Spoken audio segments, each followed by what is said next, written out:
presento. El profesor Eduardo Segura es filólogo, se dedica a la lengua y como él también ha contado, ayer lo hacía, Tolkien, el autor que él ha estudiado durante muchos años, seguramente lo has leído como alguno de nosotros desde los 16 años. Antes inclusive. Así que lo conoce de toda la vida, ¿no? Lo hace como investigador, lo hace como el admirador de un gran autor como es Tolkien, que a todas vistas, y como muchos de ustedes habrán visto si han podido internarse un poquito, aunque sea en su obra, de alguna manera ya es un clásico. La obra de Tolkien, sus personajes, y no porque haya pasado necesariamente al cine, no es lo que le dio el conocimiento de millones de personas alrededor del mundo a Tolkien, sino esa capacidad que tiene Tolkien de mostrar en sus personajes y en su historia algo realmente relevante para nuestras vidas. Así que bueno, la idea en este caso es conversar con él, y por eso también aprovecho para agradecerle al doctor Santiago Geloch, a Juan Tomás Guido, que es uno de los organizadores de la avenida, de que podemos contar con la presencia de Eduardo aquí en Argentina, y ya pobre creo que va a terminar agotado de esta visita porque viene hablando en Buenos Aires, en Córdoba, aquí en Mendoza, y creo que también lo van a llevar a San Rafael. Sí, pero no, a pasear. Bueno, ahí va a estar callado. Así que bueno, sin más presentaciones, los que van a mediar un poco las preguntas, o van a iniciar en todo caso, yo le pedí a Juan Tomás que estuviera y a Santiago para empezar el diálogo, pero sería interesantísimo que se animaran ustedes también a preguntar. Cuestiones, dudas, cosas que hayan visto en la obra, o cómo empiezo, no sé, lo que sea. Los que no han leído, lo han leído a Tolkien, poco o mucho van a aprovechar, y los que no lo hayan leído, sería buenísimo que empezaran a hacer algún escarceo de a poquito. Muchísimas gracias por venir. Bueno, muchas gracias al colegio por acogerme aquí. Es verdad lo que dice el director, que yo llegué acá a Argentina el día 18 de julio y tengo una sensación de densidad, de que el tiempo para mí Buenos Aires parece haber ocurrido hace varios meses. Sin embargo, estuve allí hace tiempo. Creo que eso tiene que ver sobre todo con el cariño de los argentinos. Son ustedes gente muy especial, lo digo de verdad. Allá donde he ido he tenido la sensación de ser casi como Leo Messi. Todo el mundo quería una foto, un autógrafo, una dedicatoria de un libro. Y eso de verdad que para mí ha sido abrumador, porque no piensen que en España yo voy de un sitio a otro como si fuera una estrella de rock. Pero bueno, así que muchísimas gracias. Yo os puedo contar cosas si queréis y empezamos el diálogo, y así ya me podéis preguntar lo que queráis. Os puedo contar cosas de Tolkien, así que yo os ofrezco un menú y ya vais cogiendo de lo que queráis, ¿vale? Voy a empezar por un elemento que os puede resultar atractivo. En los años que se estaban preparando las películas de Peter Jackson, no sé, quizá muchos habéis visto El Señor de los Anillos de Peter Jackson. Yo tuve la enorme fortuna de poder trabajar en esa película. ¿Hacía de orco? No. Estuve colaborando con los guionistas. Y en el año 1997 yo estaba en medio del proceso de escribir este libro. Este libro es el texto de mi tesis de doctorado. Así que no demasiado difícil, me parece, para empezar por aquí. Y mientras escribía ese libro, estaba a la vez traduciendo un libro de un especialista inglés sobre la obra de Tolkien, y entonces la productora de cine, de parte de Peter Jackson, contactó con este hombre para que fuera uno de los asesores de la película, sobre todo del proceso de traspasar el libro y convertirlo en un guión. Y este profesor les dijo que en España había un tipo muy raro que también se dedicaba a lo mismo. Y entonces también me contactaron y estuvimos trabajando durante unos meses asesorando a los guionistas. Ellos nos hacían preguntas de todo tipo, pues vamos a eliminar a este personaje, ¿qué piensan ustedes? Si Tolkien hubiera podido ver la película, ¿qué elementos consideran que no debería haber echado de menos? Cosas así, ¿no? Y nosotros dábamos nuestras opiniones y luego ya pues, Peter Jackson decidía. Y fue un proceso realmente... a mí me gusta mucho el cine, mucho, pero mucho. Y aquello fue un momento extraordinario de aprendizaje también para mí, porque la intención inicial para mí fue, bueno, tiene que estar todo el libro, hay que ponerlo en la pantalla, ¿no? Y muy pronto nos dimos cuenta de que eso no funciona, que ni siquiera una película que hubiese durado, no sé, 50 horas habría sido fiel al libro. O sea, no es una cuestión de extensión, aparte de una película tan larga, no se podía ver, tendrías que ir con la tienda de campaña al cine, a acampar allí y estar viendo la película durante. Con lo cual hubo que hacer muchas alteraciones y cambiar cosas. ¿A vosotros os gustó la película? ¿Os ha gustado? A mí me gusta, me parece una película que está muy bien. No me parece una película extraordinaria, una película que digas es no va más. Pero en líneas generales creo que se hizo bien, se hizo con dignidad. Algunas cosas inexplicablemente no se hicieron bien. Y una cosa que me gustó mucho fue en 2004, cuando El Retorno del Rey fue premiada con 11 premios Oscar de la Academia de Hollywood. Al día siguiente Peter Jackson nos envió un mensaje a los que habíamos trabajado en la peli, que fuimos más de 20.000 personas, diciendo, literalmente decía, estas no son las películas perfectas que yo tenía en mente, hay algo de Tolkien que yo no he sabido captar. A mí eso me pareció una muestra de humildad preciosa, porque acababan de canonizarlo en Hollywood, le acababan de poner el Oscar a Mejor Director, se lo dio a Peter Jackson, me parece que se lo entregaron Steven Spielberg, Francis Ford Coppola y Martin Scorsese, George Lucas, no me acuerdo, vamos, que fue como una especie de acto de coronación. Yo personalmente pienso que El Retorno del Rey no merecía tantos Oscars, pero bueno, Hollywood creo que premió la trilogía y así se hacen las cosas allá. Pero, por ejemplo, ese año vi una película que se llama Master and Commander, no sé si la han visto, no sé cómo se estrenó, con qué título se estrenó acá. El Capitán de Marinera. Capitán de Marinera. Esa película a mí me parece muchísimo mejor que El Retorno del Rey. Y era candidata a 10 Oscars, pero se llevó, me parece, solo 2 de efectos de sonido y así, más bien técnicos. Pero bueno, entonces esa fue la gran aventura del cine, de estar viendo. Entonces, en el trasvasar un libro como El Señor de los Anillos al cine, antes lo veníamos hablando en el coche, lo primero que te das cuenta es de que, saben que esto lo conté ayer, algunos ya lo han oído, así que lo siento por repetirme, pero Tolkien llegó a saber 20 idiomas. 20 idiomas, imagínate que empiezas a... O sea, si hubiéramos metido a Tolkien en una cápsula del tiempo y lo hubiéramos dejado en la Europa del siglo I, habría sido capaz de hablar en latín, en griego, más tarde en anglosajón. Él podía hablar inglés desde la fundación del inglés hasta el inglés moderno, el alemán, desde la fundación del alemán hasta el alemán actual. Cuando se tradujo El Señor de los Anillos al sueco, él envió una carta al traductor del sueco corrigiéndole algunos errores que había cometido. Imagínate que eres el traductor al serio que te dan un coscorrón. Impresionante, ¿no?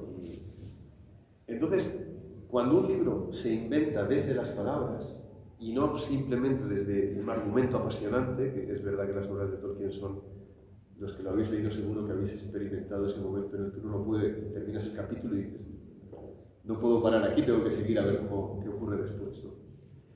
Te das cuenta de que eso en el cine no funcionó de la misma manera. ¿no? Y si os acordáis en la película, una de las primeras cosas que ocurre es que en cuanto Frodo y Sam se marchan de la comarca, prácticamente empiezan a correr ya detrás los jinetes negros y enseguida llegan a la posada donde se encuentran con Trancos y enseguida la aventura se convierte en una escapada. Con lo cual, toda esa parte de los capítulos del 3 hasta el 7 del libro prácticamente están sacados en bloque y dejados aparte, con toda la pérdida acumulativa de energía, de descripción de los paisajes, el encuentro con Tom Bombadil, o sea, tantas cosas que ocurren en el libro que al lector le afectan profundamente, que van construyendo y que sin embargo a medida que avanza la película pues todo se convierte en una historia meramente de acción y de aventura. Así que se va perdiendo energía. Y cuando acabas la película la sensación que tienes es la de que sí, está bien, pero algo ha sido dejado en el camino. Entonces, bueno, de algún modo puede que llegue a ser inevitable, pero de las películas del Hobbit no voy a hablar porque me parecen horrendas, pero también tiene su razón de ser que fueran así. Pero las del Señor de los Anillos sí que tienen su magia, su alma. Así que ese podría ser el tema, si queréis que hablemos de eso. Otro tema del que podemos hablar es el propio Tolkien. Cuando Tolkien tenía vuestra edad, bueno, ya a los 7 años ya sabía latín. A los 11 había aprendido griego clásico, cosa que me consta que no, aquí también estudiáis lenguas clásicas. A los 8 años inventó un idioma, a los 10 otro, basado en el español, el nazarín. Él había aprendido español leyendo libros en la biblioteca de su tutor. Tolkien fue huérfano, su papá murió cuando él tenía 4 años. Y su mamá falleció cuando él tenía 12 años. Y entonces él y su hermano pequeño quedaron a cargo de un sacerdote que había sido el director espiritual y el confesor de su mamá, y este sacerdote fue el que les cuidó de ellos hasta que ya se hicieron mayores de edad. Y en ese tiempo, pues Tolkien empezó con su afición de inventar idiomas. Si habéis visto, por ejemplo, una de las primeras cosas que le dijimos a Peter Jackson, los asesores fue que tenían que estar los idiomas inventados por Tolkien en las películas. Habéis visto que hay veces que hablan en élfico y aparece subtitulado lo que están diciendo. Hasta en las espadas de los personajes están grabadas las runas élficas. Por ejemplo, en la espada de Gandalf pone: esta espada perteneció al rey de Gondolin. Gondolin es una de las primeras historias que inventó Tolkien. Empezó a escribirla mientras era soldado de la Primera Guerra Mundial, en 1916. Todo esto daba a la película una profundidad de campo enorme y un gran atractivo. Entonces Tolkien, claro, se vio en la necesidad, porque era pobre, de tener que estudiar mucho para conseguir una beca de estudios que le permitiera ir a Oxford. Entonces estudió la carrera de filología en Oxford y eso es el principio de su historia. Yo creo que si no hubiera sido filólogo, no creo que hubiera sido posible escribir una historia como el Silmarillion, como el Hobbit, como el Señor de los Anillos. Porque ya digo que la inspiración no solamente procede de inventar una historia apasionante, sino que está construida como un mundo posible. ¿Sí?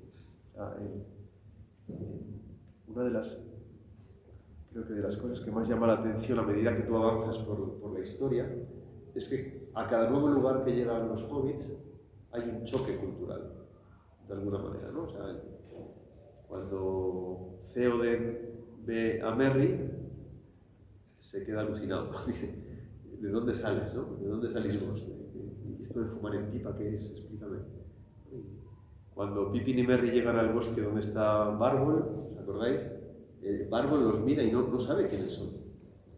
De hecho, no están en las listas, dice Bárbol. Tiene que componer un verso sobre los hobbits para explicarlos e incorporarlos a una especie como el canto de la creación el canto de las criaturas de San Francisco de Asís, ¿no? Es como si Bárbol fuera el notario de la Tierra Media y dijera, bueno, pues a partir de hoy hay unas nuevas criaturas que quedan sancionadas como... Es decir, todo lo que ocurre en la Tierra Media requiere ser apalabrado, requiere ser convertido en una metáfora que diga la realidad de lo que eso significa, ¿no? Y cada personaje, ¿recordáis cuando Gandalf dice, yo soy Gandalf para los hobbits, Mithrandir para los elfos, Zarkul para los enanos, Incanus para no sé quién, el peregrino gris para los jinetes de Rohan, al este nunca voy. En el este él no tiene nombre. Y si no tiene nombre es que no hay historia que contar. Para Tolkien las historias se cuentan a partir de los nombres. Y pues, Gimli, hijo de Glory, Aragorn, hijo de Aragorn. Cuando nosotros nos presentamos acá decimos, me llamo Eduardo, y ya está. Si yo os dijera, yo me llamo Eduardo, hijo de Manuel, todos diréis, Dios está pirado. Porque no tenemos la costumbre de decir el nombre de nuestro papá. Sin embargo, en la Tierra Media tú eres tu linaje, tú eres tu... ¿Habéis leído la Ilíada? En la Ilíada os acordáis que Homero dedica muchas páginas a explicar quién va en cada barca. En la película de Troya, si habéis visto Troya, eso se convierte en un plano, en el que se ve a Brad Pitt, digo a Aquiles, digo a Brad Pitt, en el primer plano, entonces se abre el plano y ves el mar infestado de barcos. Y ya, otra cosa, ¿no? Pero para Homero es muy importante explicar quién va en cada sitio, porque es toda una cultura, toda una civilización la que va a berrear. Este es el tipo de cambios que para Tolkien eran muy importantes, ¿no? Señalar que Frodo Nueve Dedos, cuando termina la historia es Frodo Nueve Dedos, ya no es Frodo Bolsón. Cuando termina la historia es Sam Sagaz, Sam el Sabio, ya no es solo Sam Gamgee. ¿Sí? Estos cambios de nombre justifican y también revelan el cambio que se ha producido a lo largo de la peripecia, de todo lo que ha ocurrido. Entonces eso otorga al lector, le da una densidad enorme respecto de lo que ha pasado. Esto no es exclusivo de Tolkien, ni muchísimo menos. Cualquier gran escritor es capaz de contar una historia en la que el lector percibe que ha habido un cambio en los personajes. Y si no ha habido cambio, entonces no es un buen libro. Porque no ha habido maduración, no ha habido transformación del personaje, no ha habido... Y desde ese punto de vista se puede ver también que las películas están muy bien hechas. Los personajes al final, ¿se acuerdan? Cuando se despiden, pues, ha habido toda una peripecia. Los actores contaban, ellos tuvieron que vivir durante 1 año y medio juntos en Nueva Zelanda. O sea, las películas se hicieron como una sola película. El guión se escribió como un único guión que luego se dividió en tres partes. Pero el rodaje se hacía a la vez. Peter Jackson dirigía una unidad de rodaje y había otras 4 unidades de rodaje en lugares diversos de Nueva Zelanda que iban haciendo su trabajo y luego Peter Jackson repasaba el trabajo por la noche y decía, pues esto ya puede pasar a postproducción, esto hay que repetirlo, iba dirigiendo aquello de una manera extenuante. Y claro, los actores contaban que al terminar el rodaje, después de 1 año y medio de vivir juntos, la sensación que tenían era de ser parte de una familia. Porque habían estado acá en el colegio, ustedes viven durante un curso juntos, ¿no? Y cuando se marchen del colegio tendrán recuerdos para guardar el resto de sus días de aquella promoción con la que compartieron tantas horas, tantas... Pues esa es un poquito la sensación del reparto de Señor de los Anillos. Ha ocurrido también con Harry Potter, con Stranger Things. ¿Habéis visto Stranger Things? Ese tipo de experiencias cinematográficas que a los actores les cambian la vida, ¿no? Les ingresan en una comunidad más grande. Vale. Yo puedo seguir así 3 días. Preferiría que me preguntaseis vosotros lo que queráis, lo que queráis, y si yo lo sé, pues os lo responderé. Yo una pregunta. Porque tal vez en el colegio, o no sé, la mayoría de las cosas pasa, que carecemos de esa información, o no información, sino de esa definición completa de lo que es el mito. Y Tolkien lo usa demasiado, entonces capaz que usted nos puede dar una definición exacta y completa. Muy bien. Muchas gracias por tu pregunta. Bueno, no voy a ir por la explicación, digamos, más académica. Podría señalar que la palabra mitos en griego tiene muchos significados posibles, ¿no? El que Tolkien adopta como válido para él, para Tolkien un mito es cualquier relato consistente, es decir, que cualquier relato en el cual podemos ver una verosimilitud con la realidad. Dicho de otra manera, un mito es un espejo de cómo los seres humanos experimentamos la vida, en su alegría, en su tristeza, en el anhelo, en la percepción de la belleza, en la nostalgia con la que vemos transcurrir el tiempo, ¿verdad? Ayer os leía, a los que estuvisteis en la conferencia, ese fragmento del diálogo entre Legolas y Gimli sobre que nuestras vidas consisten básicamente, pero no solamente, en encontrar y perder, ¿no?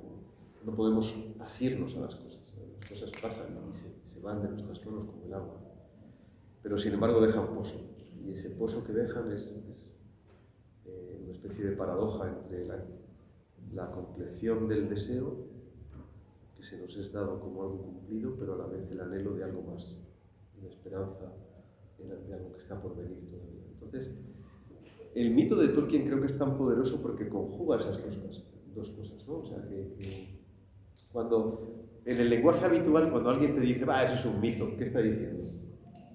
Que es mentira, básicamente, ¿no? Eso es una...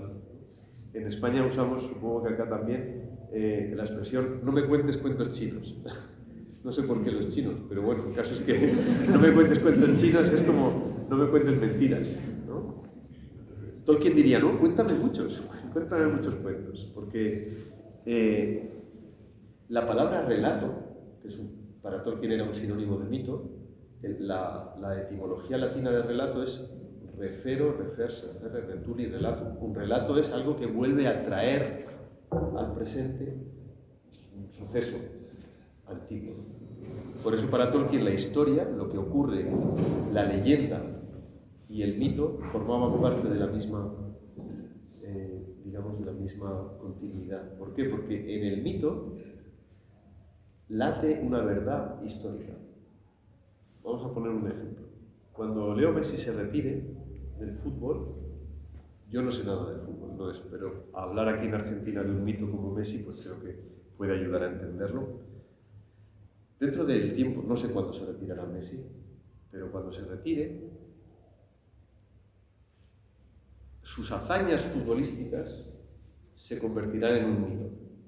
Con lo cual podremos decir, hay un registro histórico de cuántos goles ha metido ya, 1000, o los que sean, ¿no? Cerca de 1000 goles, o los que sean, da igual. Para la gente que admira a Messi, lo importante no será tener un DVD con todos los goles que Messi marcó. Lo importante es que eso ha convertido a Messi en algo, no sé, como trascendente. Ya no es, lo importante no son los hechos históricos, ¿no? Sino el modo en que Messi ha sido transformado en un mito.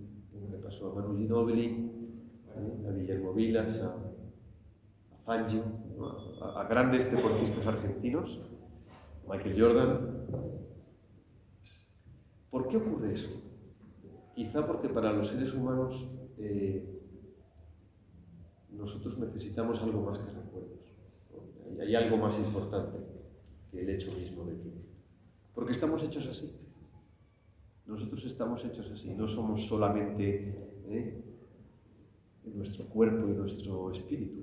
Hay algo en nosotros que aspira a permanecer para siempre, ¿no? Ayer en la charla él explicaba a vuestros compañeros que estuvieron en la universidad que Tolkien desdobló en los hombres mortales destinados a morir, ¿verdad? Y en los elfos, que son artistas puros, desdobló lo que somos todos nosotros. Nosotros, aunque vosotros esto os queda muy lejos todavía, llegará un día en que moriréis. No os preocupéis, no va a ser hoy. Pero todos tenemos el deseo de que lo que hagamos el día de mañana sea algo que permanezca. Se suele decir eso de escribir un libro, de plantar un árbol, tener un hijo. A mí me parece un poco simplificar las cosas, ¿no? Pero de alguna manera esas tres cosas señalan un punto de fuga. ¿Hay alguien que quiere? Son modos de señalar, modos de permanecer el día de mañana. Aunque uno no tiene que tener un hijo por permanecer el día de mañana, por favor. Es muy importante de que se estimula a ese respecto. Escribir un libro, pues eso ya. Plantar un árbol es una cosa hermosa. Entonces, termino la intervención. Entonces, frente a esa idea de que el mito es mentira, Tolkien dice, no, es que es más verdadero lo mítico que lo que ocurrió hoy y que nos ha contado el noticiero o el periódico. Voy a poner un ejemplo que aporta Tolkien. Un Pegaso, ¿sabéis lo que es un Pegaso? El caballo alado. En un caballo alado, en un Pegaso, hay más verdad sobre los caballos que en el caballo que uno puede ver en la pampa. Porque el Pegaso es la representación mítica del efecto que un caballo produce en un ser humano que queda asombrado ante tanta belleza. Entonces, como no es suficiente el caballo, la gramática mítica, nuestra manera mítica de razonar, convierte al caballo en un símbolo que requiere del águila y del caballo. Por lo tanto, en ese caballo yo percibo una belleza más esencial, más duradera, más aplicable a todos los caballos que pueda haber en el mundo. Por lo tanto, el mito es más verdad. Hay más verdad en Frodo Bolsón que en mi vecino del cuarto.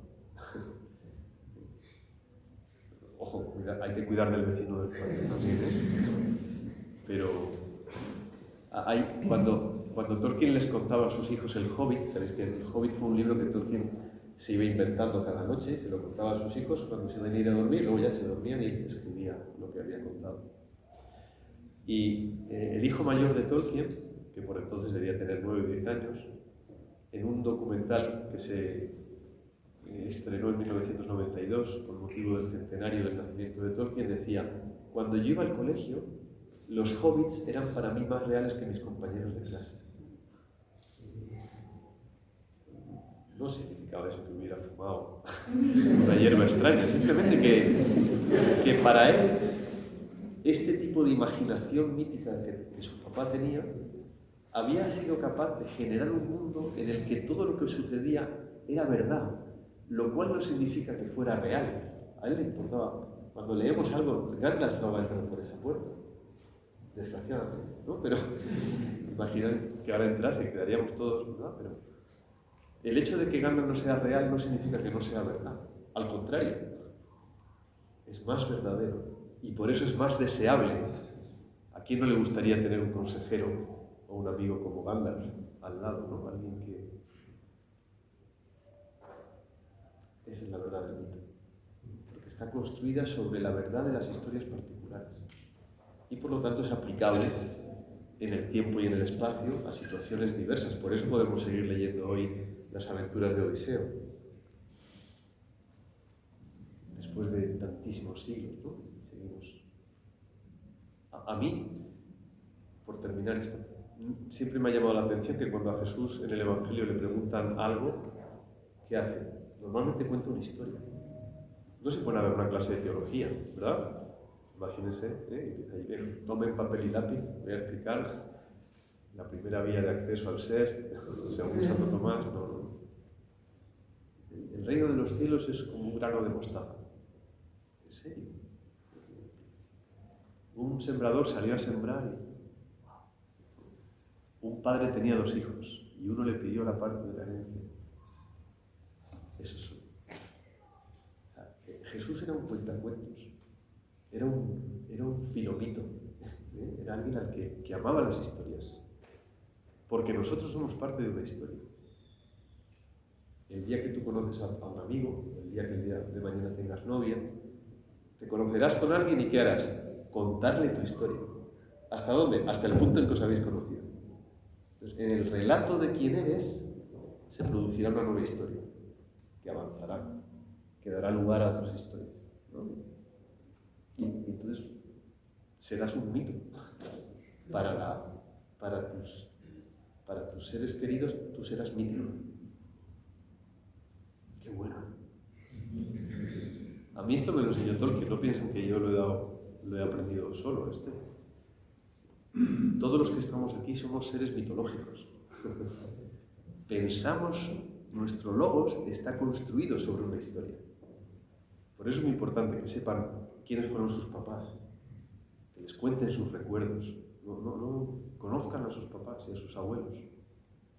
Mi mamá falleció el mes de octubre del año pasado, a los 88 años, y yo recuerdo, ahora con mis hermanos, tenemos un grupo de Telegram, esto como WhatsApp, más o menos, lo mismo. Yo no tengo WhatsApp, tengo Telegram. Y desde que murió mi mamá, estamos sin querer, continuamente. ¿Te acuerdas cuando mamá? ¿Te acuerdas cuando papá? Usamos expresiones que usaba ella para bromear. ¿Sí? Es muy importante saber quién eres.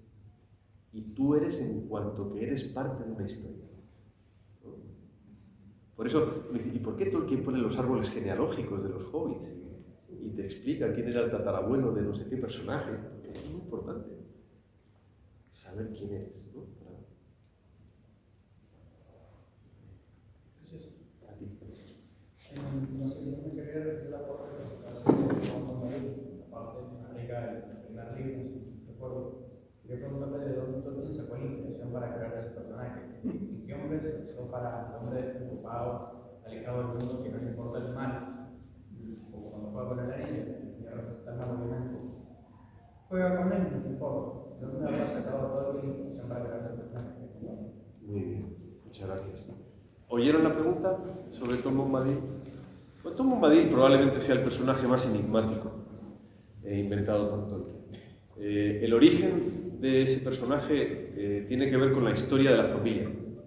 Cuando Tolkien, en un viaje que Tolkien hizo creo que fue a Holanda, aunque no estoy seguro de esto, no sé si fue a Holanda o a Bélgica, le compró a su hijo Michael, el segundo de los 4 hijos que él tuvo, le compró un muñeco que era exactamente así, con un sombrero con una pluma, una chaqueta azul, unos zapatos amarillos. Yo me imagino a Tolkien llegando a su casa, entusiasmado. Michael, ¿dónde está? Te he traído esto. Entonces Michael cogió el muñeco y lo tiró al váter.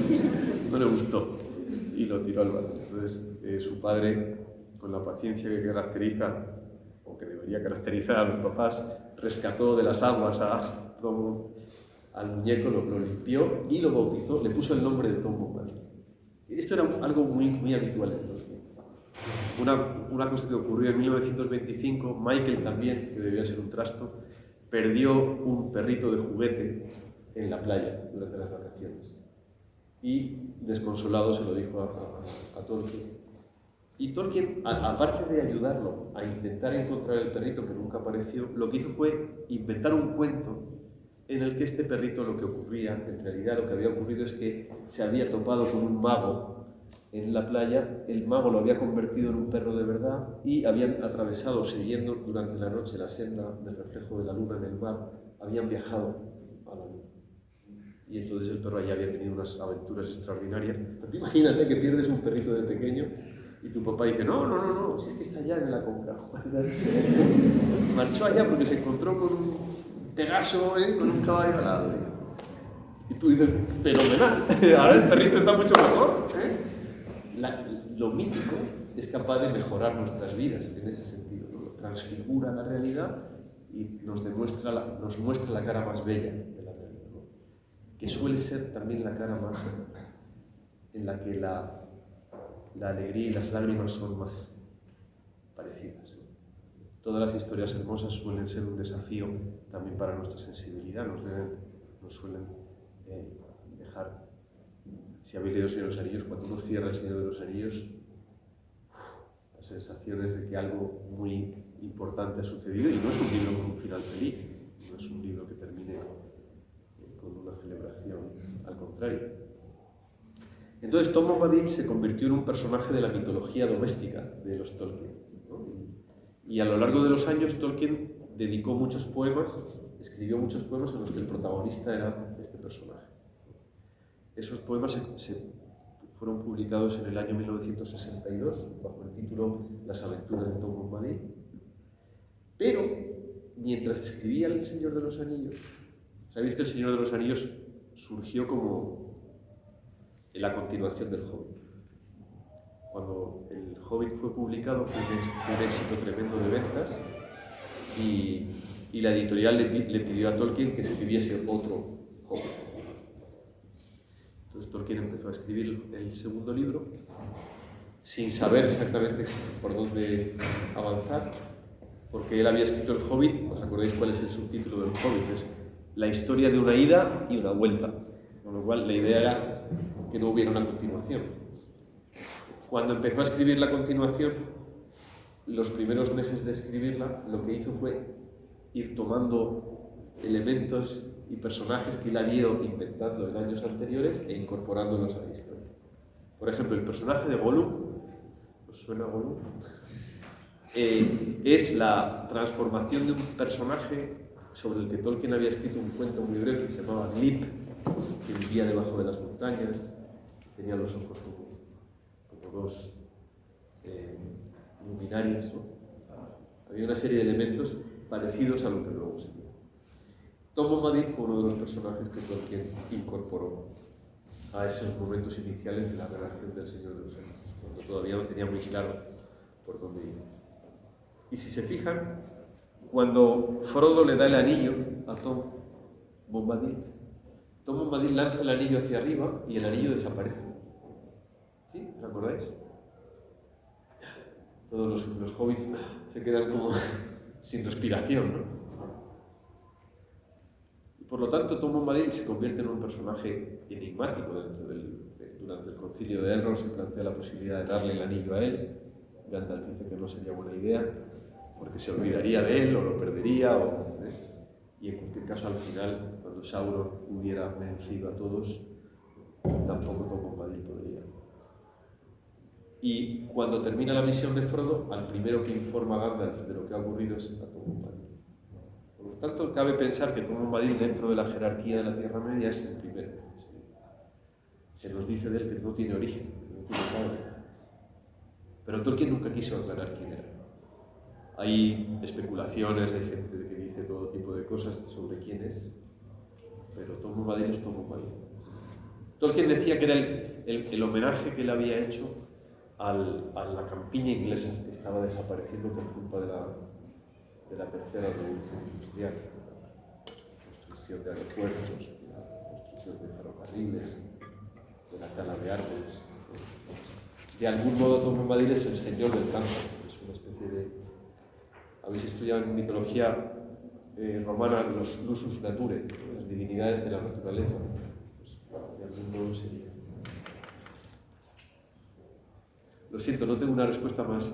Sería hecho eso de que Tom Bombadil es el símbolo de... No. Tolkien quiso dejar eso en la oscuridad. O sea, la representación del granjero británico era un hombre preocupado, ¿no? Probablemente eso también. El amor a la naturaleza por lo que la naturaleza tiene de merecedor del cuidado, ¿no? Si te acuerdas, Tom Bombadil siempre lleva flores a Valla de Oro. Y habla en verso. Si lo habéis leído alguna vez en inglés, en voz alta, os sorprenderéis a vosotros mismos cantando cuando leáis las palabras de Tom Bombadil. Habla en dísticos pareados, cada dos versos riman entre sí. Entonces, si lo lees en voz alta, te sorprenderás diciendo, este tipo canta al hablar, ¿no? Es decir, su modo de hablar es una manera armónica de decir la realidad. Decía Chesterton que si fuéramos coherentes, hablaríamos como poetas. Qué bueno, ¿eh? O sea, nosotros hablamos como hablamos, pero cuando una persona habla bien, hay algo en su modo de decir la realidad que representa o reproduce la armonía con que las cosas se nos ofrecen a la consideración. Es un misterio esto, ¿no? Por eso a día de hoy hablamos tan mal, porque somos prosaicos, porque nuestra manera de entender la realidad se ha convertido en algo como nos hemos acostumbrado. Ya no somos capaces de ver las maravillas de la realidad. Bueno, muchas gracias por venir a este proyecto. Y A todos. tengo una duda, ¿cuál es para usted la importancia de conocer y practicar las lenguas? Bueno, pues sabe que acá tenemos griego, también tenemos latín. ¿Cuál es la importancia de mantener esas lenguas? Porque de comillas son lenguas muertas, para así decirlo. Muy bien. Una pregunta muy interesante. Mira, sin que nos demos cuenta, todo lo que hemos dicho desde que entramos acá y Néstor me presentó a ustedes, todo en eso ya incluye el griego y el latín. Por ejemplo, la noción de presentación, nudo, desenlace, ¿verdad? Eso nos lo dieron los griegos. La importancia de que la explicación que aportamos sobre la realidad requiere de un logos, de una lógica, que haya que ir de aquí a aquí y en el tránsito podamos entendernos, podamos comunicarnos. Casi todas las palabras que utilizamos en nuestro lenguaje habitual en castellano proceden del latín y del griego. Y por lo tanto, conocer la etimología de las palabras, conocer cuál es el tronco que las une entre sí, es muy revelador. Por ejemplo, recordar, yo a ustedes siempre los recordaré, significa que los llevaré en mi corazón. Eso significa recordar, volver a pasar por el corazón lo que ocurrió. Por lo tanto, el recuerdo no es mera memoria, no es simplemente tener un disco duro en el que tenemos muchos datos. Eso es una computadora. Las computadoras sirven para lo que sirven, para ordenar, para colocar en estanterías, pero nosotros no somos estanterías. Nosotros somos seres luminosos, como dice el maestro Yoda. Seres luminosos somos nosotros. Entonces, el problema del latín o del griego, o de lo que dijiste como lenguas muertas, una lengua muere cuando no se escribe poesía. El latín no está muerto. El latín, por ejemplo, es la lengua oficial de la Iglesia y se sigue. Cada vez que rezamos en latín estamos vivificando esa lengua, ¿no? La seguimos usando como vehículo de nada menos que de alabanza a Dios. Entonces, para mí, la pregunta no es ¿para qué sirven las lenguas?, sino ¿qué me permite decir de la realidad el uso de esta lengua? ¿De qué manera? Por ejemplo, un efecto directo de saber mucho latín y griego es que uno habla bien, porque el orden de las palabras en latín forma tu cabeza. No sé cómo explicar, es algo misterioso. Pero alguien que ha leído mucho es capaz de construir las frases de un modo adecuado. Y de esa forma las explicaciones que uno aporta acerca de la realidad son vivificadas desde dentro con una lógica interna que permite que uno pueda seguir el discurso. Enriquece tu vocabulario, te aporta un montón de matices semánticos sobre las palabras. Cuanto más latín y griego sepas, más serás capaz de utilizar el lenguaje con precisión.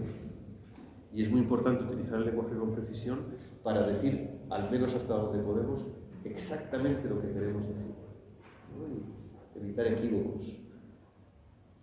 Una muestra de cariño y afecto a los demás es hablar bien, decir las cosas con verdad. ¿A quién critica Gandalf en El Señor de los Anillos más que a nadie? ¿Os acordáis? A Saruman. ¿Por qué? Entre otras cosas porque Saruman ha convertido el arte de la palabra en una perversión. Saruman utiliza el lenguaje para engañar a otros. Hay un capítulo precioso en El Señor de los Anillos que se titula La voz de Saruman.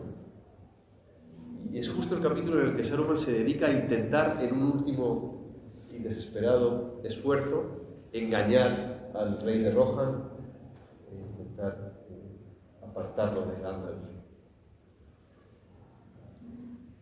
Hoy en día estamos acostumbrados desgraciadamente a utilizar el lenguaje de una manera espuria. de una manera cínica. Si escucharan a nuestros políticos, en España también igual, es habitual desgraciadamente, entre los políticos mentir. De una manera, no sé si todos, espero que no, pero lo habitual es que a un político es muy difícil hacerle una pregunta y que te diga sí o no. Bueno, pues yo tal, depende, ¿no? No. Hay que decir las cosas, ¿no? El latín y el griego han sido dos idiomas sobre los cuales se ha construido nuestra civilización. Es imposible entender lo que somos a día de hoy sin ellos. Así que cuando lo estudien, no lo vean solo como asignaturas que tienen que rendir luego un examen, ¿no? Creo que les permitirán, de una manera misteriosa pero muy elocuente, ir entendiendo mejor su propio idioma y la historia de la que somos parte. No sabría explicarlo mejor. Creo que podemos... Ayer decía que Tolkien de algún modo veía en el lenguaje toda la historia, todo lo que lo hablaba, toda la cultura. Entonces, digo, no sé si lo repite, pero... Claro, si una persona sabe 20 idiomas, de algún modo tiene la historia del mundo en su cabeza. Es capaz de... No en cuanto a los datos históricos, no quiere decir, pues, el rey Teodorico invadió no sé qué sitio en el año 711, no, eso no es la clave de eso. Lo importante es qué manera de mirar la realidad tenía un griego del siglo IV a.C., de qué manera explica la realidad Cicerón, qué me aporta sobre la realidad el modo en que Dante utiliza el italiano para escribir su comedia. ¿Qué aportaciones al inglés hay en los cuentos de Canterbury de Chaucer o en El Paraíso Perdido de Milton? ¿Cómo cambia el inglés en las novelas de Dickens, de Charles Dickens? Y así tú puedes ir construyendo la historia del mundo a partir de la historia de las maneras de mirar la realidad. Entonces, nunca veáis, creo que no es bueno ver los lenguajes solamente como asignaturas. Sé que esto es muy difícil entenderlo cuando uno está enfrentándose a un examen de inglés o que tiene mañana unas traducciones de latín que entregar al profesor. Pero a medida que podáis ver los idiomas como parte de lo que sois, entonces uno los estudia de otra manera diferente. Los estudia con el corazón. Yo lo explicaba el profesor Gelonch, cuando él estudiaba inglés y su profesora de inglés era muy guapa. Entonces uno estudia inglés de otra manera, te lo aseguro. te lo digo por experiencia. Si tu profesor es feo, bueno. Pero si un día entra, soy vuestra nueva profesora de inglés. ¡Wow! Voy a ponerme a estudiar aquí, vamos, voy a ser como Shakespeare, ¿no? Así somos, sobre todo los chicos. Hay algo profundo cuando uno aprende otro idioma que se da en el sueño en otro idioma, ¿no? Sí, efectivamente. Así es. De la misma manera que yo sostengo la opinión de que uno sabe un idioma cuando es capaz de escribir poesía. Hasta ese momento, el dominio del idioma todavía está... Me acuerdo, en mis años universitarios estuve en una residencia con otros estudiantes y en la habitación donde yo estaba éramos 3 y yo por las noches cantaba en inglés. Y entonces por la mañana me decían, ayer cantaste una canción de Supertramp, y entonces estábamos ahí. Curioso, qué misterioso cómo se abre el subconsciente o como sea el proceso del sueño a la música. Eduardo, hace muchos años, empezando a leer filosofía, con 18 años, 17, Jacques Maritain, en un libro que ahora se me fue, Introducción a la filosofía, decía una tesis que no sé si es válida para la filología. De esto que estamos hablando del idioma, de las influencias de los idiomas. Él decía para la filosofía que hay un núcleo de verdades, ¿no? Especialmente los presocráticos, en Grecia antigua, que tienen puntos de contacto con una una tradición primitiva. No me acuerdo el nombre, le ponen un nombre a esta tesis, de decir, bueno, hay un primer núcleo de verdades que vienen de Adán y Eva. Y se fueron un poquito desfigurando, transformando, decorando en el mundo griego, o en el mundo persa, o entre los mayas, o entre los aztecas, de una determinada manera. Pero son más o menos las mismas. Hay una noción de pecado original, hay una noción de redención o de salida de un origen, y así. Se puede decir más o menos lo mismo de los idiomas, como que hubo un núcleo común del cual abrevamos o nos vamos como desgajando, aunque sea decadentemente, ¿no? Sí. Bueno, hasta donde yo conozco las lenguas tal como las conocemos hoy proceden prácticamente todas de la zona extrema del continente euroasiático. O sea, las lenguas son indoeuropeas, ¿no? De un tronco común que en torno al 9000 a.C., por unas migraciones hacia el oeste derivadas de la glaciación que se produce en aquel momento, se dispersan después hacia el oeste y dan lugar al tronco de las lenguas eslavas, de las lenguas nórdicas, de las lenguas que luego llegarán a ser la lengua romance. Entonces sí que se puede rastrear este tronco común. Tolkien era experto en este tipo de enfoque de la filología que se llama diacrónico, es decir, reconstruir las palabras hacia atrás. Si esta palabra a día de hoy es así, ¿cómo habría sido en tal momento? Entonces, en filología hay una corriente de estudio, desgraciadamente en desuso ya, que consiste en lo que se llaman las palabras asterisco, que son palabras de las cuales no tenemos constancia histórica de que se hayan existido, pero que cabe pensar, por la evolución de las que sí conocemos. ¿Habéis visto Jurassic Park, la película Parque Jurásico? ¿Os acordáis que cuando llegan al lugar, al Parque Jurásico, el dueño del parque les mete en una sala a los protagonistas y les pone una película de dibujos animados donde una cadena de ADN explica cómo han hecho a los dinosaurios? Y hay un momento de ese cortometraje en dibujos animados en las que, como no teníamos todos los ADNs, hemos incorporado ADN de anfibios o ADN de batracios, que es parte luego del caos que se desarrolla. Los filólogos diacrónicos hacen eso. Donde no se sabe qué ha pasado, pones el ladrillo que imaginas que debería haber sido. Entonces, Tolkien en su obra lo que hizo fue obrar un poco al estilo de esos lenguajes que venían del tronco indoeuropeo para reconstruir palabras tal y como él pensaba que hubieran podido ser. Y de hecho sus idiomas inventados aportan también. Por ejemplo, Moria. ¿Sabéis lo que es Moria? En la obra de Tolkien, Moria es un lugar terrible, en el que ocurre algo desgraciado, ¿no? En el lenguaje en el que está compuesta la palabra Moria, Moria significa abismo oscuro. Es Cuenya, es una lengua élfica. Pero los que saben latín acá saben que Moria significa otra cosa. ¿Qué significa Moria? Locura, en latín. Y los que han leído la Biblia saben que Moria también aparece en la Biblia. ¿Os acordáis? El monte Moria, donde ocurre algo terrible para Abraham, ¿no? Entonces, misteriosamente, hay como una especie de conexión semántica entre la Moria bíblica, la Moria latina y la Moria de Tolkien. De manera que Moria debe tener algo. Dicho de otra manera más bonita, la Moria de Tolkien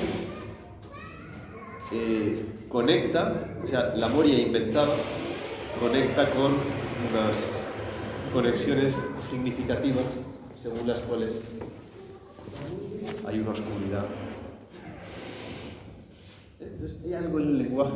No es solo inventar un sitio en el que ha ocurrido algo terrible. Hola. ¿No os aburrís de escuchar? Yo quiero decir algo que relacionado con lo de la tinta, que el padre Oliverio Rabasi, en sus videos que hace contando cuentos, nos dice que que no importa lo que los hombres hagan con el latín, sino lo que el latín haga con los hombres. Como que el hombre no se tiene que meter en el latín, sino que el latín meterse en los hombres. Hasta donde entiendo esta afirmación que acabas de hacer, para mí eso es simplemente leer. Ayer os decía a los que dijisteis una frase, dije, leemos para saber que no estamos solos. No es mía la frase, de una película muy bonita que se llama Tierra de Sombras. Tierra de Sombras. Acá. El que no lee, no solamente puede, en cierto modo, ser analfabeto, al menos desde un punto de vista espiritual, profundamente analfabeto. Pero es que hay algo en no leer, hay una especie de, probablemente a veces involuntaria, otras veces voluntaria, manera de cortarte las alas para entender mejor la realidad. Si no lees, no entenderás lo que pasa. Mis estudiantes de la universidad, casi ninguno de ellos lee el periódico. Entonces,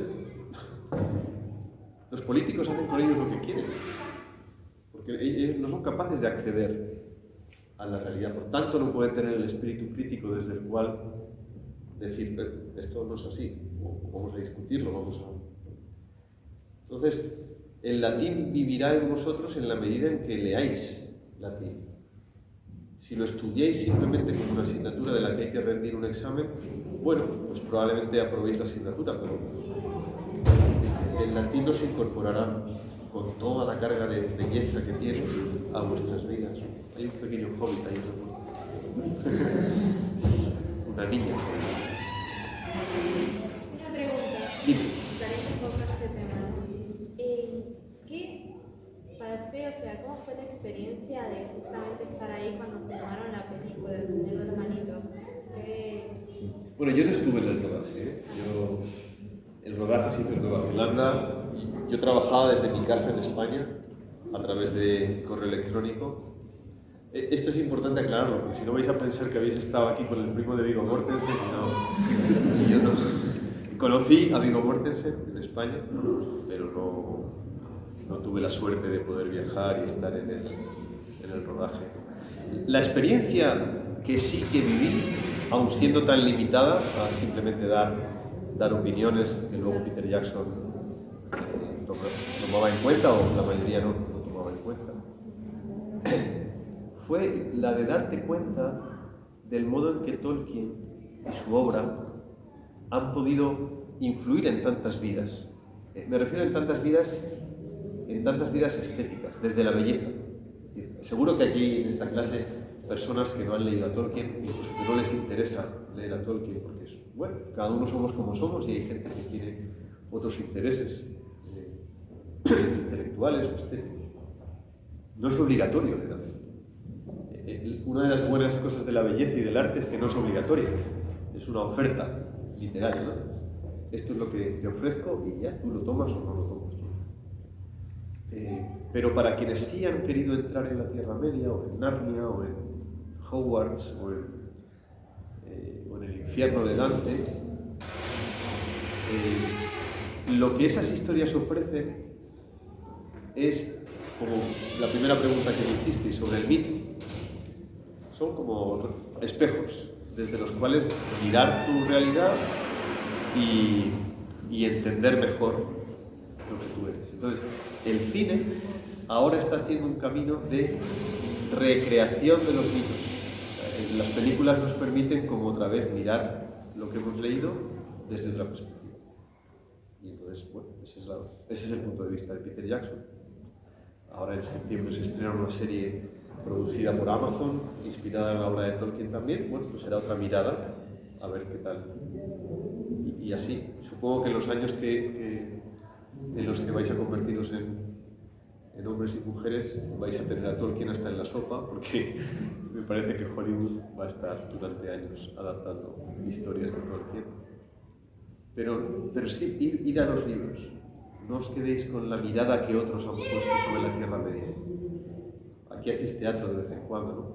A lo mejor se podría hacer una adaptación de algún capítulo del Hobbit y transformarlo en una obra de teatro. sois un montón, o sea que tenéis para hacer a todos los enanos, a Gandalf, al narrador, Bilbo, hay orcos, por el otro lado. hay orcos también, hay para todos. O sea que... Entonces, bueno, pues es una manera de... Pero la experiencia en sí fue, sobre todo inesperada, porque yo no quería formar parte del equipo. Había una pregunta acá. Dime. Sí. Ayer usted nombró la esperanza como una de las cosas que guía El Señor de los Anillos, como una virtud muy importante. Que, bueno, aparece, no me acuerdo mucho en la película, pero en el libro aparece siempre los amaneceres, Sam hablando con Frodo. Y una vez leí, creo que alguna reflexión que habrá hecho él sobre Tolkien, que El Señor de los Anillos es como una gran eucatástrofe, que es ese caer y de repente no, está todo bien, y esa esperanza, ¿es esa eucatástrofe o va de la mano? Caray, qué nivel de pregunta. Muchísimas gracias. Yo pienso que van de la mano. La eucatástrofe es precisamente, ¿sabéis lo que significa eucatástrofe? Es un neologismo en griego que inventó Tolkien. Él lo definía como el giro inesperado del final feliz. Cuando toda esperanza parece haber fallado, de repente hay un giro de los acontecimientos que te devuelve a la conciencia de que... Entonces, la eucatástrofe es el reflejo de cómo ha sido la realidad de nuestra vida. Nosotros somos una raza caída y nuestro Dios ha tomado esa realidad e inesperadamente, sin que nadie le pusiese en la cabeza que eso pudiera llegar a ocurrir, pero respondiendo a un anhelo de nuestro corazón, se encarna como uno de nosotros, muere en una cruz y contra toda esperanza resucita. Tolkien decía que la resurrección de Cristo era la eucatástrofe de la historia de la humanidad. Entonces, todos los cuentos que de verdad vale la pena leer, todas las películas que decimos que acaban bien, son reflejos de eso. Los cuentos que nos contaban de pequeños, las historias que nos gusta leer, por eso es tan importante también leer, para renovar en nosotros la esperanza, que en el decir de un autor francés, Charles Péguy, de las 3 virtudes teologales es la niña pequeña. La esperanza siempre es la más frágil de las. A lo largo de vuestras vidas veréis que hay un montón de momentos. Ahora no os podéis dar cuenta porque sois todavía jóvenes, lógicamente, y quizá, no lo sé, a lo mejor no habéis tenido la experiencia aún de la muerte de alguien cercano o de la desgracia, o quizás sí, no lo sé. Sea como fuere, a lo largo de vuestra vida os esperan muchas pruebas. Y en todas ellas lo que estará en juego es vuestra esperanza. Y la esperanza no es algo que uno se dé a sí mismo. La esperanza es un regalo. Y como tal regalo uno tiene que pedirlo. Como cuando éramos niños, ¿no? Papá, quiero tal. Entonces uno le da la paliza a su papá hasta que papá le compra lo que quiere, ¿no? Dios es papá es a la expectativa de nuestra petición, ¿no? Y el más interesado en que nuestra esperanza se fortalezca es Dios. Pero hay que ser insistentes. Los relatos nos introducen en esa lógica, por eso lo de leer latín y griego. Leer nos introduce en esa lógica de la realidad. Es que la realidad es un regalo, no es algo que merezcamos. En las películas estadounidenses, porque está metido en la cultura estadounidense, una frase habitual de las pelis es, cuando alguien ha hecho algo mal, le dice al otro personaje, te lo compensaré. ¿Cómo que te lo compensaré? La lógica del mundo no funciona así. Yo si he hecho algo mal, te pido perdón, pero no tengo una obligación de resarcirte como si esto fuera el Banco Nacional, en el que me has hecho un préstamo y tengo que devolverte intereses. No, así no funciona la realidad. La realidad funciona que yo te doy todo, aunque tú no me des nada. Como hacen tus papás contigo, ¿no? Imagínate que tu mamá a final de mes te dijera, bueno, pues el total de este mes son 3 millones de pesos me debes, para haberte lavado la ropa, haberte hecho la comida. No. Los que te quieren te dan todo y no esperan que tú retribuyas. Esta es la lógica de la esperanza, tal y como Tolkien la entiende, y Tolkien la entiende así a partir de su experiencia como cristiano. Eso no es fácil de hacer, porque requiere introducirte en otra manera de ver la realidad. Un ejemplo. Yo estos días solo me había fijado en las primeras montañas que hay acá en el horizonte, porque eran las que se veían. Y se me ocurrió hacer el comentario de ¿qué montañas tan altas? Dije. Y los que iban conmigo me dijeron, no, esas son bajitas, solo unos 3.000 metros. En serio, las altas de verdad están detrás. Y recién hoy las vi por primera vez, ¿no? Las montañas nevadas, ¿no? Para ustedes, eso es el escenario de su infancia y de su adolescencia. ¿Sí? Ver esas montañas es parte de su día a día. Uno puede acostumbrarse a eso. Tampoco digo que ahora todo el mundo se quede ahí mirando las montañas durante 2 horas, ¿no? Pero, o sí, no sé. Pero en cualquier caso no pierdan de vista que están ahí las montañas.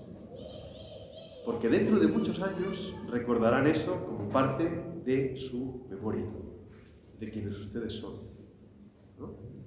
Porque será una belleza probablemente que deje de ser presente, pero estará en sus vidas, ¿no? Educar la mirada tiene que ver con fijarse en lo de todos los días y tratar de descubrirlo con nuevos ojos, como si fuera un regalo. Dice Chesterton que el sol sale todos los días porque Dios dice, que salga otra vez, qué bonito, que salga otra vez, que salga otra vez, ¿no? En parte tiene algo que ver con eso.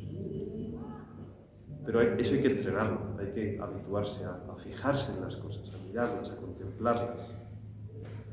Si no, nuestra mirada se va empequeñeciendo y uno acaba aquí, ¿verdad? Lo decíamos ayer, ¿os acordáis? ¿No? Que la mirada, en lugar de mirar hacia arriba, al final el ser humano se ha convertido en un mirador de una pantallita. Y claro, entonces no hablamos como poetas. Pero se ven montañas ahí. Se pueden ver montañas. Se ven montañas, incluso se pueden agrandar con los dedos, ¿no? Y uno hace una foto de la montaña y se dedica a mirar la foto en lugar de mirar la montaña. Sí.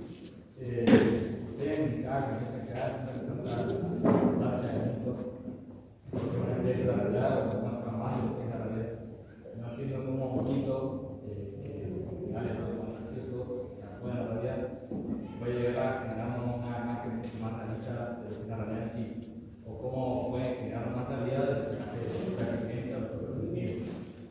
Esto lo preguntaste ayer también, ¿te acuerdas?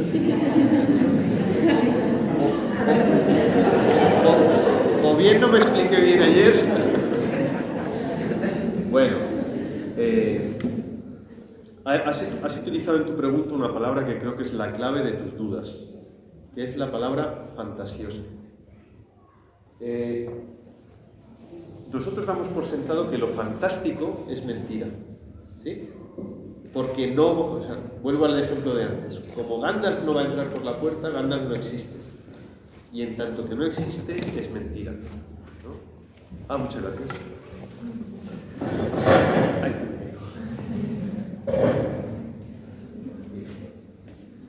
Cuando decimos fantasía, decimos una fantasía es una mentira. Perdonad mi caligrafía titubeante, que tengo la mano fría y no me... Entonces, para Tolkien, sin embargo, contra esta visión que damos por sentada, la fantasía es la manera de justamente recuperar la mirada sobre la verdad. Esa mirada sobre la verdad, lo que yo te decía, ¿no? En el Pegaso hay más verdad sobre el caballo que en el caballo que yo puedo ver en un rancho o corriendo por la llana. ¿Por qué? Porque el Pegaso es la respuesta del corazón a una ecuación en la cual el asombro ante lo que veo se une al anhelo de algo que todavía no se me ha entregado. Es decir, miro la realidad y la veo como hermosa. Y esa hermosura que veo en ella incita en mi corazón el deseo de algo que todavía no se me ha entregado, pero que en algún momento ocurrirá. Por lo tanto, de esta ecuación se deduce, una clase de matemáticas fantásticas, se deduce que la esperanza no es solamente una virtud teologal, que ya es mucho, sino que es una virtud que sana mi corazón, lo cura, no lo cura, sino que lo cura, lo sana, le quita las enfermedades, que todos los días las mismas cosas. Corremos el gran riesgo de acostumbrarnos a la belleza. Entonces, como todos los días nos levantamos y está el sol ahí, bueno, pues ya no lo agradecemos, ¿no?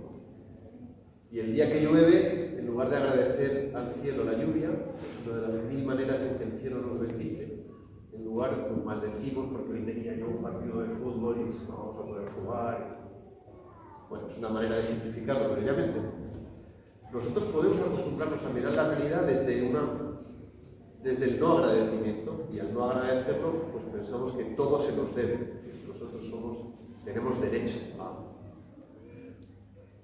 Entonces, la fantasía nos demuestra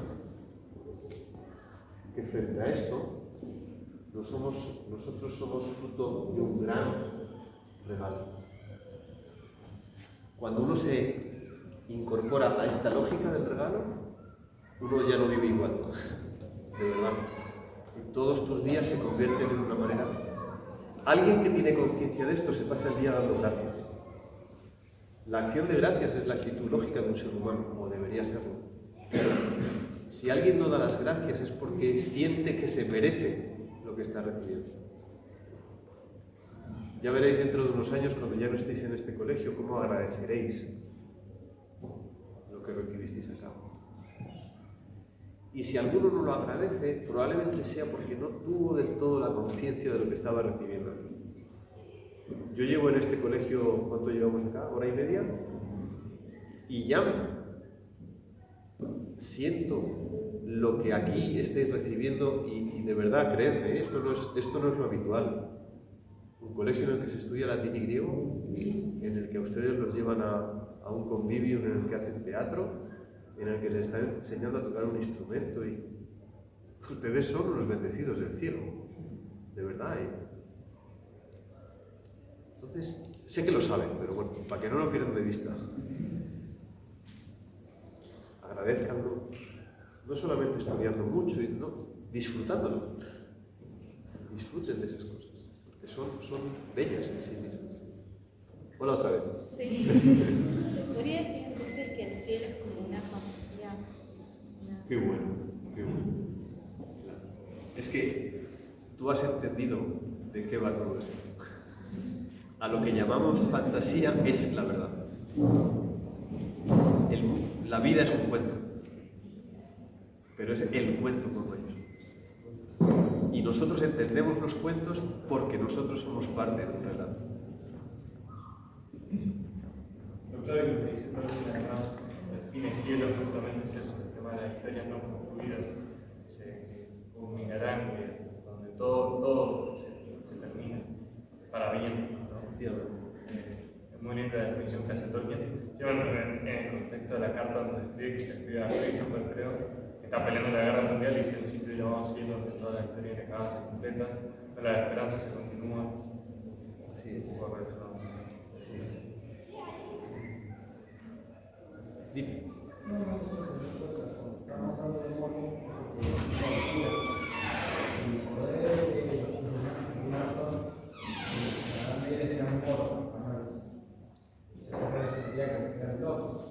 No tiene que ver con eso. La etimología de moro es de otra manera. Hay una obra renacentista, no sé si habéis estudiado la obra de un escritor inglés, Santo Tomás Moro, se llama Utopía. Santo Tomás Moro fue un humanista, amigo de Erasmo de Rotterdam. ¿Habéis estudiado Erasmo? Todavía no. Erasmo de Rotterdam, que es uno de los pensadores humanistas más importantes del siglo XV y XVI, influyó en los políticos de la época. Y como admiración a su amigo Tomás Moro, escribió una obra en latín que se llama Encomium Moriae, es una especie de elogio de la locura, pero en un juego de palabras también era un elogio de su amigo Tomás Moro, que en su locura había desafiado a Enrique VIII y por ser fiel a su creencia y no firmar el divorcio del rey Catalina de Aragón, se jugó la cabeza, fue decapitado y es mártir de la Iglesia. El acta de Supremo. Así que sí que lo habéis estudiado. Sí, usted ayer dijo que no hay que interpretar a Tolkien, digamos, de una forma unívoca y cerrada. Por ejemplo, con las referencias, digamos, del cristianismo, como dijo de la Virgen María. Sin embargo, digamos, por ser Tolkien católico y como escribe, se podría a través de la obra de Tolkien, a pesar de que lo lea no sea una persona no creyente, por ejemplo, podría ser que a través de la obra vea verdades y cosas superiores o muy importantes que le sirvan también. Claro, es que eso significa católico. Cuando decimos que la interpretación de Tolkien no ha de ser la interpretación católica en ese sentido de tal personaje o tal símbolo significa tal realidad del cristianismo, lo que Tolkien está diciendo es que católico significa universal. Eso es lo que en griego significa católicos. Entonces, universal consiste precisamente en que la riqueza de lo que él está contando es tan grande que también los que no creen en Dios, también los ateos, también los anticlericales, también los enemigos de Dios pueden entender el libro. Si no, los únicos que podrían entender el libro son los católicos, y eso no es así. Pero no solo ocurre eso con Tolkien, cualquier artista que de verdad lo sea es capaz de darle a su obra tal riqueza que puedes asomarte aunque no compartas el credo de todos. Entonces, la interpretación, la apropiación de la obra de Tolkien por parte de los cristianos o de quien quieras, siempre es un error si pierde de vista que el propio autor había puesto limitaciones a esas interpretaciones, porque en su intención no estaba como autor. La alegoría consiste en que el autor ya te dice cómo tienes que entender al personaje. Por ejemplo, en el caso de Lewis, Aslan es Cristo, es imagen alegórica de Cristo en sus libros. Hay un sistema de equivalencias intencionales por parte del autor, pero en el caso de la obra de Tolkien no la hay. Y esta apertura interpretativa permite que mucha gente de muchas culturas, de muchos, pueda asomarse. Y luego la belleza del texto a muchos los lleva de la mano a descubrir o a redescubrir la verdad y la fe. Incluso hay mucha gente, sobre todo en el ámbito anglo-germánico, anglo-americano, que se ha convertido al cristianismo leyendo a Lewis, a Chesterton, a Tolkien. Esos son los misterios de la libertad, de la providencia, de la belleza, del arte. Pero es importante tener en cuenta y respetar la intencionalidad del autor. Si no la hay, cuidado con las interpretaciones así apropiadas, hacerse con la obra. Tiene un reincidente.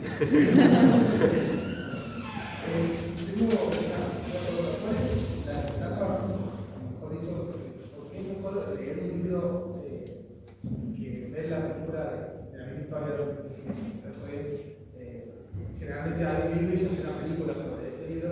¿Por qué es mejor leer el libro o si es mejor leer el libro que ver la película? En el caso que estuvimos hablando del Señor de la Vida, pero existen cientos de casos. Claro. Similares. Claro. A ver, no estoy seguro de que sea mejor o peor. El libro te da cosas que la película no te puede dar. De la misma manera que tú piensas en el David de Miguel Ángel. Si el David de Miguel Ángel, en lugar de una escultura exenta, fuera una pintura, el efecto que causaría el David no sería el mismo. El David está construido por Miguel Ángel para ser contemplado en toda la circularidad de Jesús. Si en lugar de una escultura exenta es un bajorrelieve, entonces la percepción que tenemos es distinta, pero tampoco sería lo mismo en forma de pintura. Cada arte cuenta algo mediante una forma concreta. la belleza, dicho de otra manera, adopta una forma concreta y existe solo dentro de esa forma. La belleza del Señor de los Anillos como libro es intraducible a una imagen, porque la imagen es inmediata. Cuando uno lee El Señor de los Anillos se imagina a Bilbo de una manera, ¿verdad? Uno se imagina a Aragorn de una manera. Luego llega Peter Jackson y dice, Aragorn es Viggo Mortensen. Y uno dice, bueno, no está mal. Y es un actor muy bueno. Yo personalmente no me imaginaba a Aragorn en absoluto como Viggo Mortensen. De acuerdo con lo poco que Tolkien dice de Aragorn, para mí el mejor actor habría sido Liam Neeson, que además camina a trancos. ¿Habéis visto caminar aquí? Anda a grandes zancadas. Y Galadriel es Cate Blanchett. Bueno, no está mal Cate Blanchett como Galadriel, pero yo no me la imaginaba así. Y así creo que todos, excepto Ian McKellen, que me parece Gandalf, el Gandalf perfecto, la mayoría de los otros actores, claro, pero imaginaos, cada uno habríamos hecho nuestra lista, nuestro reparto. Yo recuerdo haberlo hecho con mi hermano, uno de mis hermanos, cuando se anunció que iba a empezar la película en el año 1995, mi hermano y yo hicimos una lista, ¿no? Y dijimos, Daryl Hannah, muy bueno, ¿no? Y trancos, pues Liam Neeson, y hicimos nuestro casting, no acertamos ni una, pero teníamos nuestra manera de entenderlo, lógicamente. Ese detalle, que aparentemente es secundario, implica una pérdida de energía. Porque cuando tú vas a ver la película es la que es y ya está. La capacidad de la literatura es que no te impone una imagen. Fíjate, yo habré leído El Señor de los Anillos un montón de veces, todavía me acuerdo de cómo me imaginaba a los personajes en la primera vez que lo leí. Y no se me ha impuesto la imaginación al ver las películas. Yo cuando leo El Señor de los Anillos no tengo a Ian McKellen en la cabeza cuando aparece Gandalf, no me imagino.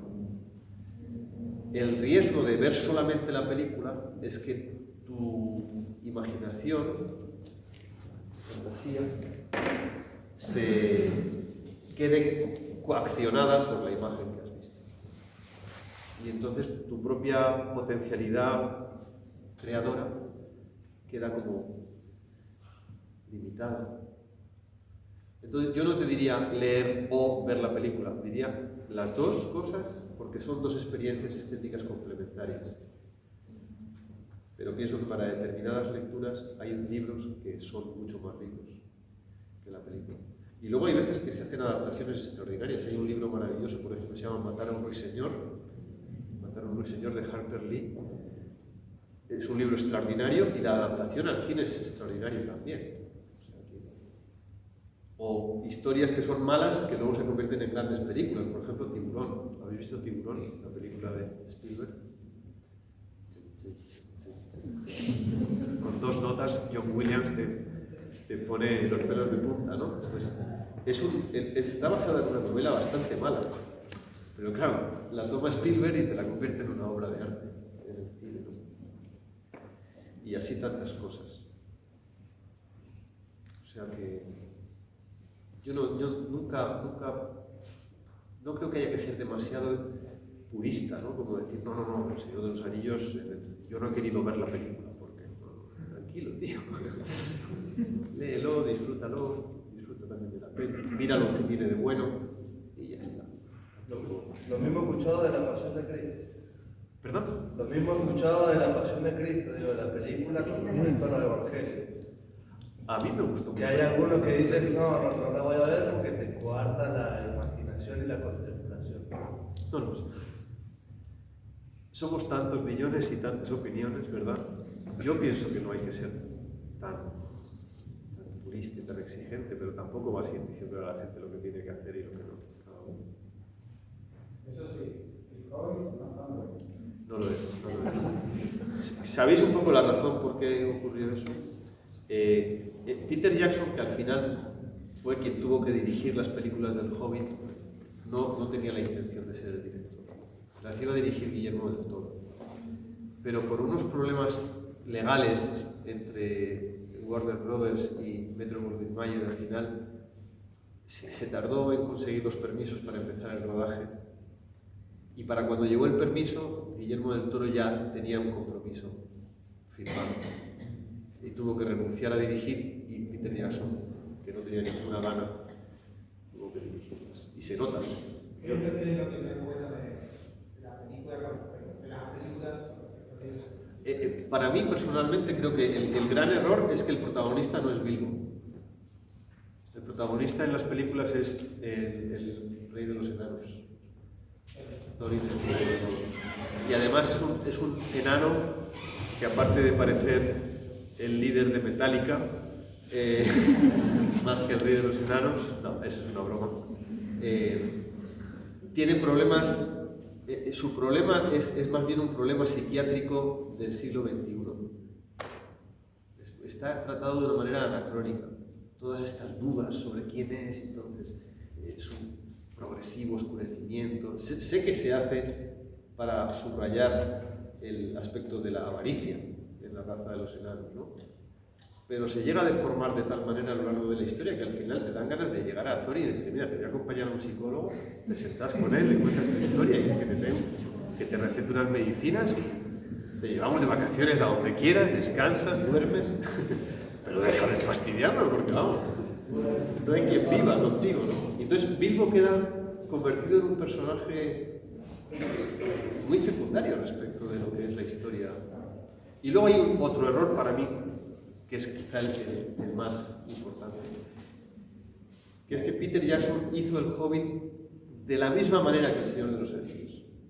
Quiero decir que la historia está concebida igual, con grandes batallas, con grandes escenarios, con una predominancia de los efectos especiales. Y para cualquiera que haya leído El Hobbit es un cuento que está escrito en otra tonalidad. Vosotros que sabéis música, está escrito en otra clave. No está escrito en la misma clave que El Señor de los Anillos.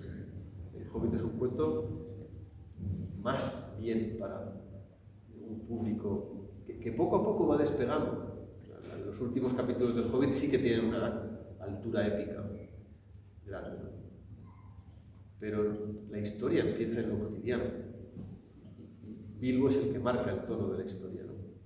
Si tú tomas eso y lo sustituyes por la lógica del Señor de los Anillos, de Peter Jackson, al final, claro, Bilbo no pinta nada. Y quienes son importantes son los enanos y las batallas, y Legolas caminando por los aires, y la historia de amor de la elfa. ¿Qué dices? ¿Qué te pasó? ¿Dónde está eso?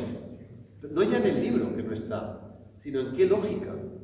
¿Por qué te inventas una historia que no lleva a ningún lugar, ni siquiera dentro del propio relato cinematográfico? Y bueno, pues ya está, es una ocasión perdida, porque el inicio de la primera película es extraordinario. Hasta que Bilbo sale corriendo con el contrato y dice: me voy a una aventura. Todo eso es magistral. Y a partir de ahí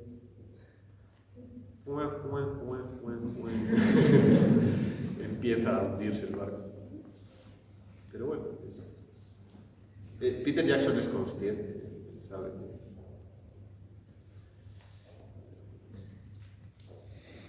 Dime.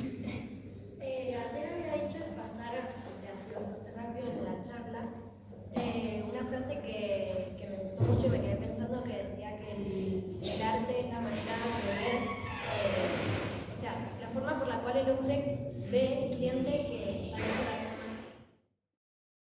la Hablamos del arte como una oferta, ¿no? Que te ayuda a entender mejor la realidad. ¿Qué pasa con aquellas personas que no reciben nunca, no tuvieron nunca una educación guiada por esto, por el arte? Se puede llegar a un buen desarrollo de la propia naturaleza sin la ayuda del arte. ¿Y qué esperanza queda si no? Bueno, esperanza queda siempre, gracias a Dios. O sea que desde el punto de vista lógico, tu pregunta es perfecta, porque dices, si todo es como hemos visto esta mañana aquí, entonces aquel que nunca haya tenido la ocasión de formarse, de ver un museo, de que le explicasen la historia de la escultura o de que le invitasen a leer determinadas obras, no hay escapatoria para esa persona, no hay revelación, no hay esperanza ahí. No es así. Nosotros estamos diseñados para la belleza. Por lo tanto, incluso la persona que está todo el día escuchando reggaetón tiene esperanza. ¿Vale? Incluso hay esperanza para el reggaetón maníaco, ¿no? Lo cual ya es, para mí es el culpa. Si incluso el reggaetón tiene esperanza de ser redimido, quiere decir que Dios existe, que Dios es omnipotente. No, es broma, pero quiere decir que igual Aristóteles dice que la repetición de actos buenos nos hace buenos, ¿no? El bien se consigue por repetición de actos, igual que el mal, sí. Uno se hace malo a base de... En la medida en que nos exponemos a la belleza, nos acercamos a la luz. En la medida en que nos alejamos. Pero tu pregunta es muy buena, porque es, ¿qué ocurre con el que no se acerca a la belleza no porque no quiera, sino porque no tiene ocasión? Eso creo que señala una línea de obligatoriedad para nosotros, de responsabilidad para nosotros sobre el modo en que el día de mañana o a medida que crecemos hay una parte de nuestra vida que tiene que estar dedicada a hacer de amplificadores, como eso que tenéis ahí arriba, ¿no? De amplificadores de la verdad, de amplificadores de la belleza. No es solo, saber latín no es solo una riqueza para ti, en algún momento tú tendrás que ser capaz de darla a otros. ¿Cómo? No sé, a lo mejor el día de mañana aquí hay algún escritor o algún periodista o alguna persona que se dedica al mundo del cine y toda esa belleza que habréis aprendido la tendréis que dar a otros. Tendréis que ser cadena de transmisión para llegar a lo mejor a esa persona que vive no sé dónde, a lo mejor aquí mismo en Mendoza o en el sur de la Patagonia o en Granada en España, que de repente ve una película o un documental que habéis hecho o lee una obra vuestra y se convierte en su canal hacia el descubrimiento de la belleza.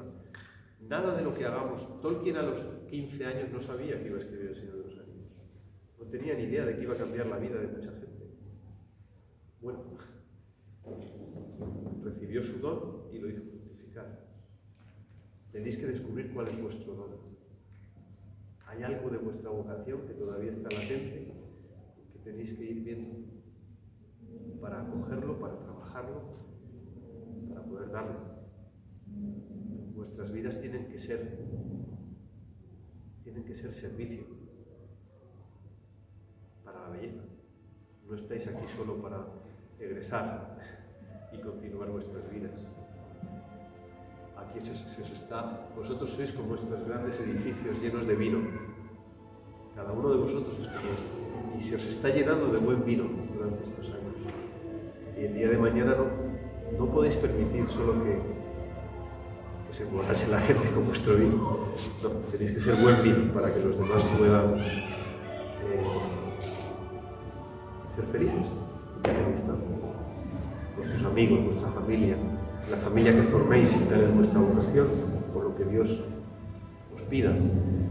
Y así, ninguno de nosotros sabe cuánto tiempo le queda de vida. Por lo tanto, con paz, con esperanza, hay que ir dando fruto en cosas pequeñitas, pero de verdad, aprovechad muy bien lo que tenéis. Es un don enorme estar en este colegio, de verdad. Me hace gracia cuando me hablaron de este colegio, me hablaban de, ya verás, las instalaciones, tal. Esto es parte de la epopeya que estáis viviendo. ¿Y si tuvierais un colegio con aire acondicionado, con calefacción, con unas instalaciones? Uno diría, bueno, no está mal, ¿eh? No tendríamos frío, ¿verdad? Ya, pero a lo mejor no era todo tan épico, ¿no? Era todo tan memorable. Es decir, a lo mejor el día de mañana no os acordaríais de estos momentos. Ese es el misterio. Y parte del agradecimiento tiene que ver con esa idea de que sois parte de una historia que se está in the making, que se está haciendo. Hace un rato me presentaron a un antiguo alumno del colegio que está acá. Y él tendría historias que contaros de los años 90 cuando él estudiaba en este lugar. Él es el que os entrega la tradición, ¿no? Y vosotros lo seréis dentro de unos años. Nosotros somos parte de una historia. como Sam le dice a Frodo, ¿no? Es que las historias no acaban nunca. Ah, amigo mío, claro que no acaban. Las buenas historias no acaban. Somos seres mitológicos, no lo perdáis de vista. Tenemos alas, lo que pasa es que no se ven.